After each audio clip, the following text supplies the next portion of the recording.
मैं प्रभु यीशु मसीह के मधुर नाम में फिर आपको सलाम कहता हूं और आपका स्वागत करता हूं। ये बहुत अच्छा है कि हम परमेश्वर के वचन के में से रोज़ जो है वो थोड़ा थोड़ा सीखते हैं और मुझे उम्मीद है कि आपको इससे आशीष मिल रही है। अगर आप और कुछ हमसे चाहते हैं तो हम ज़रूर उसको कर सकते हैं।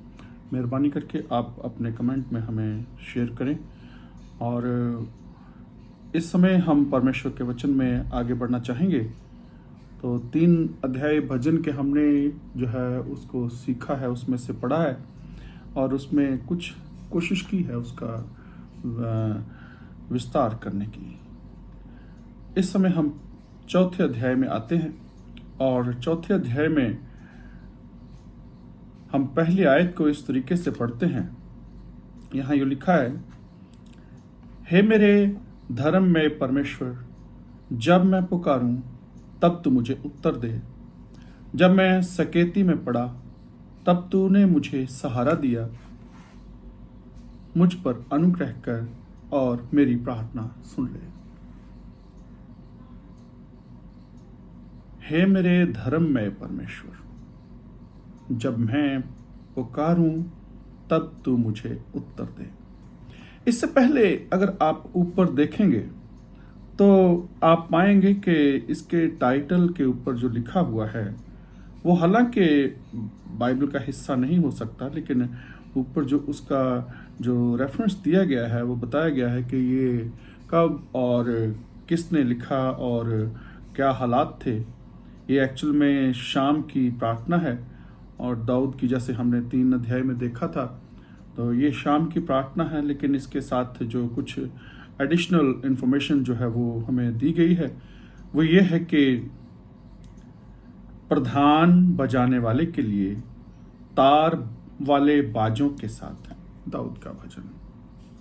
प्रधान यानी चीफ म्यूजिशियन के लिए तार वाले बाजों के साथ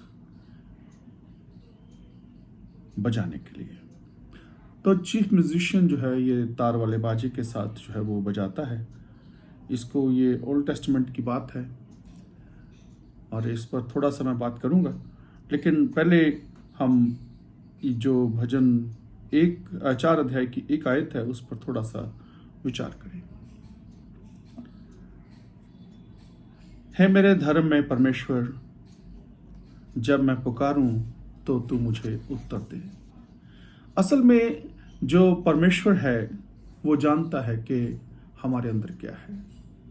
लोग हमें गलत कह सकते हैं, दाऊद के उसको शब्दों में दाऊद को लोग कह सकते हैं कि ये गलत है, इसकी खामियां हैं, इसकी गलतियां हैं।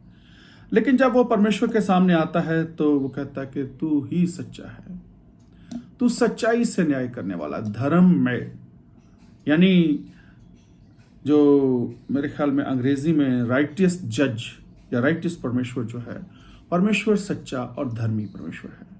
तो ये एक ऐसा उसको खिताब है जो किसी इंसान के लिए नहीं, किसी दूसरे के लिए नहीं है।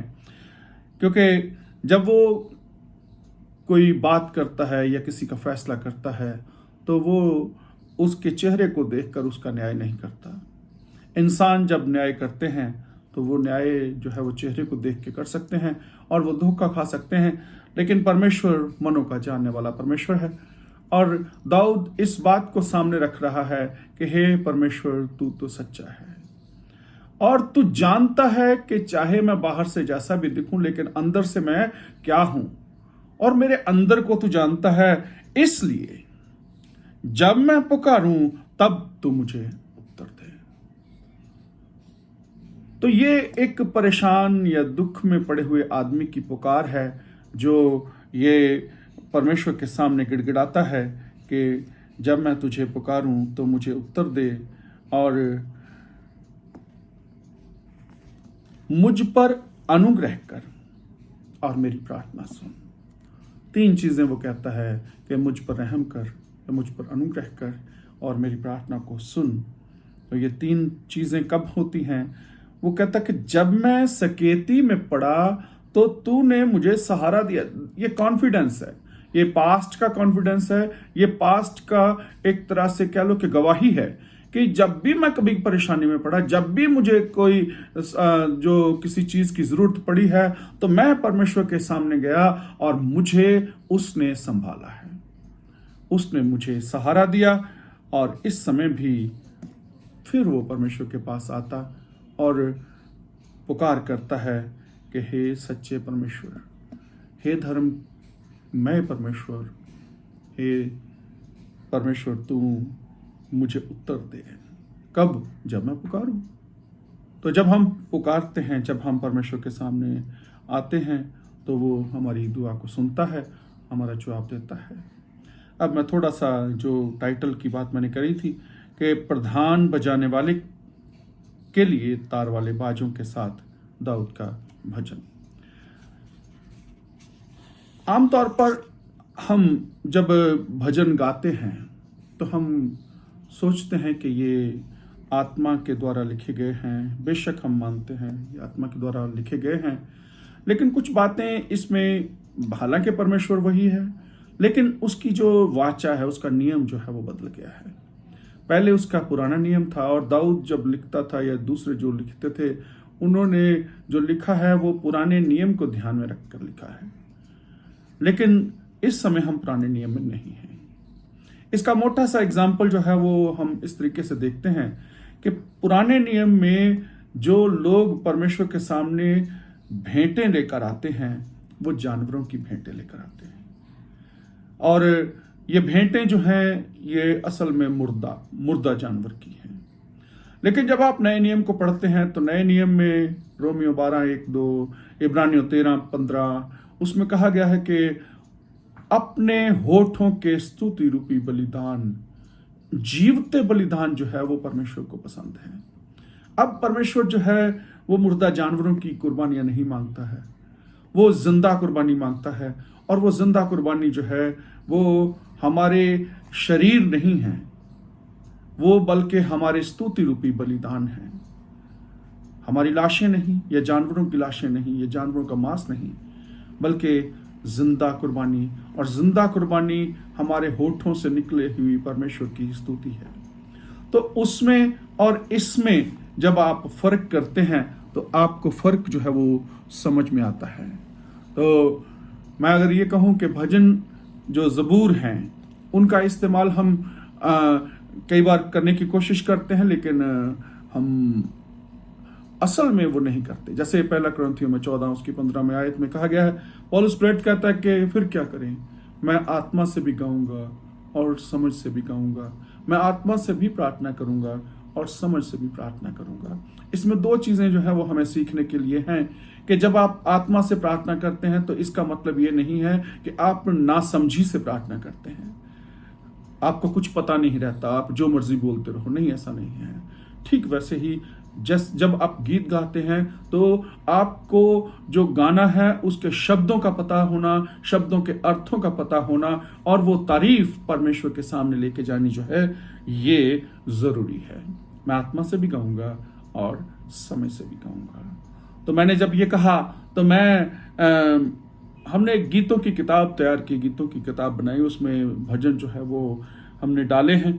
लेकिन उस गीत की किताब में जहां जहां वो चीजें आती हैं जो ओल्ड टेस्टामेंट में है लेकिन हम नहीं करते हैं, तो हमने उन हिस्सों को जो है वो निकाला है उसमें से।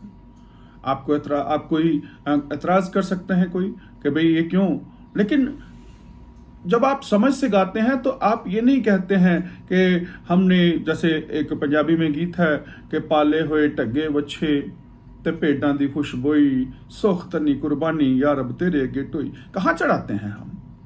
क्या कुछ चढ़ाता है ये?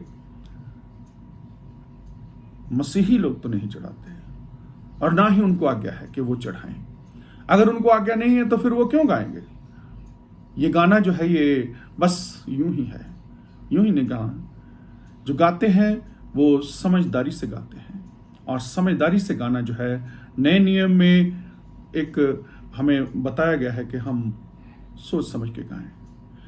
इफिसियों के खत में 5 अध्याय उसकी 19वीं आयत में एक बड़ी थोड़ी सी आती है और मैं उसको थोड़ा सा अपने उसमें देखता हूँ। जैसे गलाती इफिसियों 5:19 में कहा गया है कि आपस में भजन और स्तुतिगान और आत्मिक गीत गाया करो और अपने अपने मन में प्रभु के सामने गाते और कीर्तन करते रहो। पंजाबी में है गाते बजाते रहो।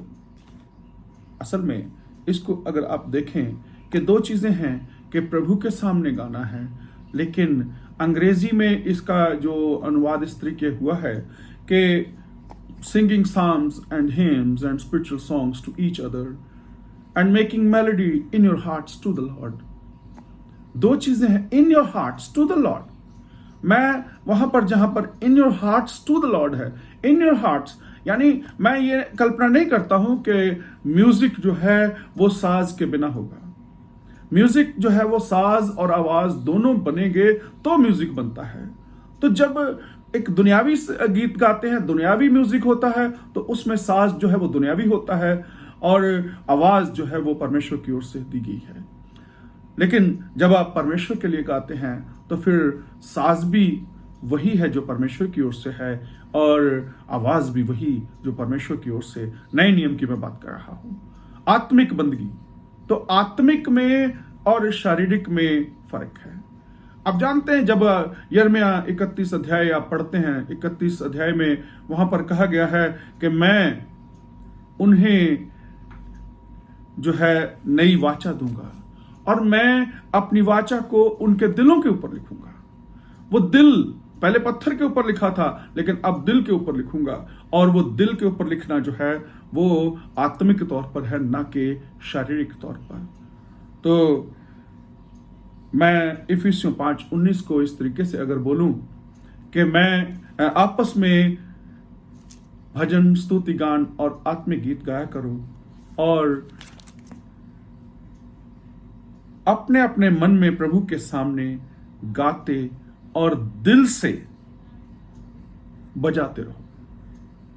दिल जो है वो दिल और मतलब साज जो है वो दिल का हो और आवाज जो है वो अपनी होठों की हो, तो ये तारीफ जो है ये आपकी परमेश्वर को स्वीकार है।